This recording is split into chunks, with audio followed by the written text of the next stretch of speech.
A kú déédé àsìkò yìí, kókó inú ìwé ìròyìn la mú wá fún yín láti inú àwọn ìwé ìròyìn ilẹ̀ Nàìjíríà. Orúkọ tèmi ni Ọmágbémisọ́lá Ọmọlọ́rọ̀mọdẹ̀.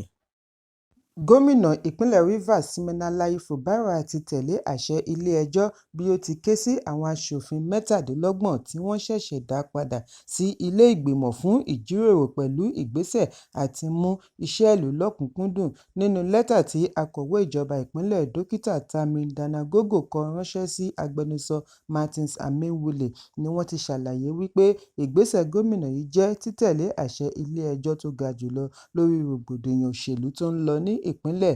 Ọjọ́ Ajé tí ó kọjá ní ilé-ẹjọ́ tó ga jùlọ ṣe ìdáwọ́kọ̀ fún ilé-ìfowópamọ́ àgbà CBN àti olùṣirò àgbà láti má yọ̀ǹda owó láti àpò ìjọba àpapọ̀ fún ìpínlẹ̀ Rivers títí di ìgbà tí wọ́n á fi yanjú ìṣúná owó ní ilé ìgbìmọ̀.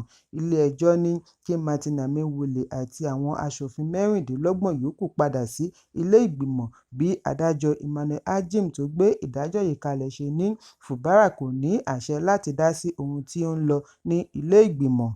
Nígbà tí ó ń fèsì ní Fubara ní òun á tẹ̀lé gbogbo àṣẹ ilé-ẹjọ́ gíga bí ó ti pa á láṣẹ kí àwọn olórí ìjọba ìbílẹ̀ administrative heads gba ìṣàkóso ìjọba ìbílẹ̀ 23 títí ètò ìdìbò ìjọba ìbílẹ̀ mìíràn yóò fi wáyé. Fubara ní bí ó tilẹ̀ jẹ́ wípé àṣẹ ilé-ẹjọ́ kò tẹ́ òun lọ́rùn, síbẹ̀ òun gbọ́dọ̀ tẹ̀lé e nítorí ìjọba rẹ̀ jẹ́ ìjọba tó ń pa òfin mọ́. Lẹ́yìn tí ó bá ti gba lẹ́tà láti ilé-ẹjọ́, ọjọ́ Ẹtì ni a gbọ́ wípé lẹ́tà yìí tó Fubara lọ́wọ́ nípasẹ̀ akọ̀wé àgbà rẹ̀ tí ó fi wá fi ìwé ìpè ránṣẹ́ sí àwọn aṣòfin fún ìpàdé. Ẹ̀kúnrẹ́rẹ́ ìròyìn wà nínú ìwé ìròyìn This Day tó jáde lónìí. Gómìnà àná fún ìpínlẹ̀ Kaduna àti ọ̀kan lára àwọn tí wọ́n jọ ṣe ìdásílẹ̀ ẹgbẹ́ òṣèlú All Progressives Congress (APC), Nasiru El-Rufai ti fi ẹgbẹ́ òṣèlú APC sílẹ̀ kọjá sí Social Democratic Party (SDP). Ìlúmọ̀ọ́ká olóṣèlú yìí ṣe àwáwí ìlànà òṣèlú APC tí kò lọ pẹ̀lú àṣà àti ìṣe rẹ̀ gẹ́gẹ́ bí ìdí tí ó fi ẹgbẹ́ òṣèlú APC sílẹ̀. Nínú àtẹ̀jáde òní lórí ẹ̀rọ abánidọ́rẹ̀ẹ́ X ni El-Rufai ti fi ẹ̀hónú rẹ̀ hàn lórí ìṣọwọ́darí ẹgbẹ́ òṣèlú APC bí ó ti fi ẹ̀sùn kàn wọ́n wípé wọ́n ti yẹ̀bá kúrò nínú ìlànà tí wọ́n fi pilẹ̀ṣẹ̀ rẹ̀. El-Rufai ṣàlàyé wípé láti bí ọdún 2 sẹ́yìn lòun ti fìdí ẹ̀ múlẹ̀ wípé àwọn tí wọ́n ń darí ẹgbẹ́ lọ́wọ́lọ́wọ́ báyìí kò ní lọ́kàn àti yanjú ìṣòro tó ń lọ láàrin ẹgbẹ́. Òun ti sọ níkọ̀kọ̀, òun sọ ní gbangba, síbẹ̀ kò sí àyípadà. Ìdí nìyí tí òun fi pinnu àti wá ẹgbẹ́ òṣèlú mìíràn darapọ̀ mọ́ láti lè tọpasẹ̀ ìdàgbàsókè tí òun yàn láàyò. Ó ní òun ń ṣiṣẹ́ takuntakun láti ran APC lọ́wọ́ ṣe àṣeyọrí níbi ìdìbò ọdún 2015, 2019 àti 2023. Ó ní òun wà lára àwọn gómìnà tí wọ́n dìbò yàn ní 2015 àti 2019 tí ó dúró fún ìlọsíwájú ìṣèjọba tiwantiwa fún ìdàgbàsókè orílẹ̀-èdè. El-Rufai wá rọ àwọn alátìlẹyìn rẹ̀ pẹ̀lú àwọn ọmọ orílẹ̀-èdè mìíràn láti darapọ̀ mọ́ ẹgbẹ́ òṣèlú rẹ̀ tuntun pẹ̀lú èròǹgbà àti dá ògo orílẹ̀-èdè padà gẹ́gẹ́ bí ẹyinjú fún ilẹ̀ Áfíríkà àti aláwọ̀ dúdú. Bí a kò bá gbàgbé wípé Rufai darapọ̀ mọ́ àwọn àgbààgbà ẹgbẹ́ òṣèlú APC láti bu ẹnu àtẹ́ lu ìgbìmọ̀ òṣìṣẹ́ àti àwọn alámòjútó látàrí bí wọn kò ṣe ní ìpàdé títí ọdún tí ó kọjá fi wá sópin. Bákan náà ni wọn kò bá wọn kópa nínú ìpàdé àwọn tí ọ̀rọ̀ kàn tọdún yìí tí ó wáyé ní ilé agbára ìlú Àbújá pẹ̀lú àwáwí wípé wọn kò tètè fi àkíyèsí nótìsì ránṣẹ́ fún ìpàdé. Ọjọ́ Àìkú ni El-Rufai lọ ṣe àbẹ̀wò sí mínísítà Benue àná Rauf Arẹ́gbẹ́ṣọlá àti pásítọ̀ Túndé Bákàrè ní ìpínlẹ̀ Èkó. Gbogbo àwòrán tí wọ́n jọ yà papọ̀ ni ó fọ́nká sí orí ẹ̀rọ abánidọ́rẹ̀ẹ́ bí ó tilẹ̀ jẹ́ wípé wọn kò ṣe àfihàn ohun tí wọ́n jọ jíròrò lé lórí, ṣùgbọ́n ìgbàgbọ́ wà wípé ó ní í ṣe pẹ̀lú ìgbáradì fún ètò ìdìbò gbogboògbò ọdún 2027. Ẹ̀kúnrẹ́rẹ́ ìròyìn wà nínú ìwé ìròyìn Punch tó jáde lónìí. Lónìí ní ilé-ẹjọ́ gíga ìlú Àbújá sún ìgbẹ́jọ́ lórí ẹ̀sùn tí sínétọ̀ tó ń ṣaṣojú Kogi Central Senatorial District Natasha Akpoti-Uduaghan pè sí ọjọ́ 25 oṣù kẹta ọdún 2025. Ìgbésẹ̀ yìí wáyé lẹ́yìn tí àwọn afẹ̀sùnkàn sọ fún ilé-ẹjọ́ wípé àwọn kò tíì rí ìwé ìpẹ̀jọ́.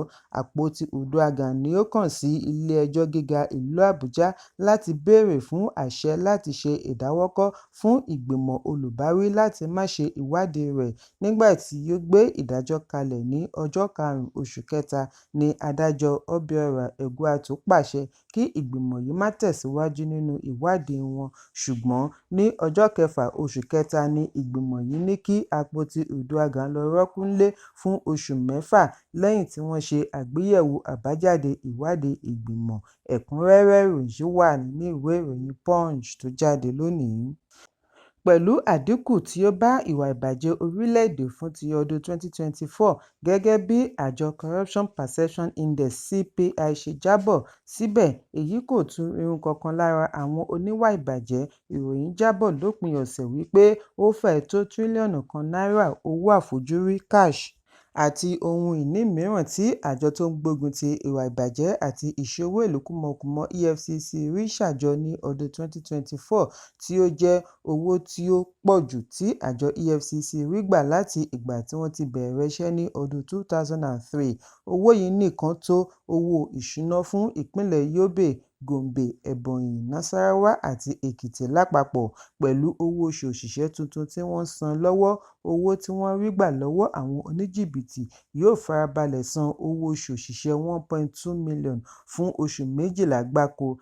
Bákan náà ni 25 mílíọ̀nù ọmọ orílẹ̀-èdè tàbí ìdílé náà lè jẹ àǹfààní ẹ̀dínwó ìrẹsì ìjọba tí wọ́n tà ní náírà 40, 50 kìlógíráàmù àpò ìrẹsì kan, gẹ́gẹ́ bí ìgbésẹ̀ àti ṣe àdínkù sí ìṣẹ́ tí òfin ìṣèjọba tó wà lóde dá sílẹ̀. Nínú àkọọ́lẹ̀ tó gbẹ̀yìn láti ọ̀dọ̀ àjọ Transparency International (TI), ní Nàìjíríà ti gba ipò kẹrìndínlọ́gbọ̀n nínú ọgọ́rùn-ún 26 out of 100, tí ó mú ìpele Nàìjíríà lágbàáyé sún kúrò ní 145 sí 150 láàárín orílẹ̀-èdè 180. Nínú àkọọ́lẹ̀ tí àjọ EFCC ṣe àgbékalẹ̀ fún Ààrẹ Bọ́lá Tinubu ni wọ́n ti ní àwọn yanjú ẹ̀sùn 4,111 nínú 5,083 tí wọ́n pè sílé ẹjọ́ ní ọdún 2024.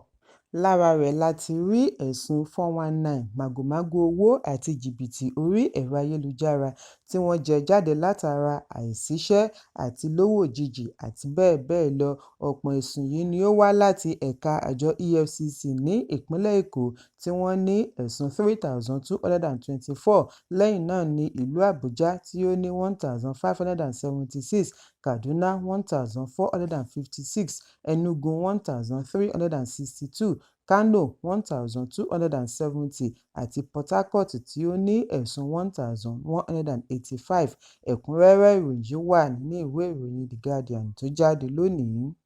Ikọ̀ ọlọ́pàá ìpínlẹ̀ Gombe ti ṣe àkọọ́lẹ̀ bí wọ́n ṣe rí ọ̀gbẹ́ni kan tí ó fẹ́ gbẹ̀mí ara rẹ̀ gbà kalẹ̀. Gẹ́gẹ́ bí ìròyìn ṣe jábọ̀, ọ̀gbẹ́ni yìí pọ́n òpó ẹ̀rọ ìbánisọ̀rọ̀ MAST pẹ̀lú èròǹgbà àti gbẹ̀mí ara rẹ̀ nítorí àjàgà gbèsè tó ń bẹ lọ́rùn rẹ̀. Gẹ́gẹ́ bí alukoro ọlọ́pàá ìpínlẹ̀ Buhari Abdullahi ṣe ṣàlàyé, ọjọ́ 8 oṣù kẹta ọdún 2025 ní ẹkùn iléeṣẹ́ ọlọ́pàá gba ìpè pàjáwìrì distress call lórí ọ̀gbẹ́ni tí ó pọ́n òpó ìlà ìbánisọ̀rọ̀ MTN ní òpópónà Maimalabuni ní ìjọba ìbílẹ̀ Gombe, ìpínlẹ̀ Gombe. Ó sì kọ̀ jálẹ̀ àti sọ̀kalẹ̀ pẹ̀lú àwáwí wípé àwọn agbófinró ń wá a kiri láti wá san gbèsè àwọn méjì tí wọ́n wá fi ẹjọ́ rẹ̀ sùn ní àgọ́ ọlọ́pàá. Lọ̀gbẹ́ni yìí bá pinnu wípé ikú yá ju kóun wá owó gbèsè lọ. Abdullahi ní gbẹ̀yìn-gbẹ́yín ni wọ́n ṣe ìdánimọ̀ orúkọ ọ̀gbẹ́ni ọ̀hún sí Mohammed Bello, ẹni ọdún 27. Bello fi kún un wípé ọpẹ́lọpẹ́ adarí ìlú kan tí wọ́n pe orúkọ rẹ̀ ní Katukan Gombe ni ó bá wọn pẹ̀tù sí Bello pẹ̀lú ìlérí wípé wọ́n á bá yanjú gbèsè ọrùn rẹ̀ kí ó tó sọ̀kalẹ̀. Lẹ́yìn èyí ni wọ́n gba ọ̀rọ̀ ẹnu rẹ̀ kí ọlọ́pàá tó fi sí àhámọ́. Ọlọ́pàá wá rọ ará ìlú kí wọ́n wá ọ̀nà tó rọrùn láti yanjú ìṣòro owó. Ẹ̀kúnrẹ́rẹ́ ìròyìn wà nínú ìwé ìròyìn Nigerian Tribune tó jáde lónìí. Kókó inú ìwé ìròyìn tòní kò ní jù báyìí lọ. Ẹ pàdé mi lọ́la fún àkọ́tún ìròyìn. Kí a tó lọ, ẹ má ṣaláì fi àkíyèsí yín ránṣẹ́ kí ẹ sì bá wa subscribe sójúnà wa lórí YouTube kí kókó inú ìwé ìròyìn lè máa tẹ̀ yín lọ́wọ́ ní kíákíá.